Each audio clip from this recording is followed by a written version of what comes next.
wasn't a bomb. It was a single fatal mistake that vaporized an entire city. December 6th, 1917. Halifax, Nova Scotia. A city locked in the machinery of the First World War. A port, a choke point, a death trap.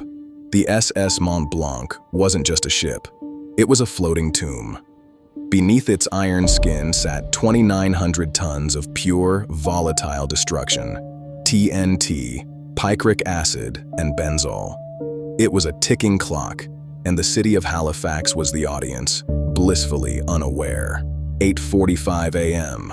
The emo turns. A miscalculation.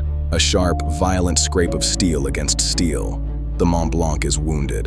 From its belly, the fuel begins to spill. Benzol, highly flammable, pooling on the deck like liquid shadow. A spark jumps. The fire didn't start with a bang. It started with a whisper. A plume of thick, oily black smoke began to rise, curling into the sky like a warning. People stopped. They stood at their windows. They pointed, fascinated by the strange, dark spectacle in the Narrows. They didn't know they were looking at their own end. 9:04 a.m. The silence of the harbor is shattered.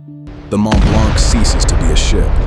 It becomes a localized storm, a 9,000-degree inferno that vaporizes everything in its radius. A shockwave, moving at 23 times the speed of sound, flattens the Richmond district instantly. But the blast wasn't the only killer. The shatter was.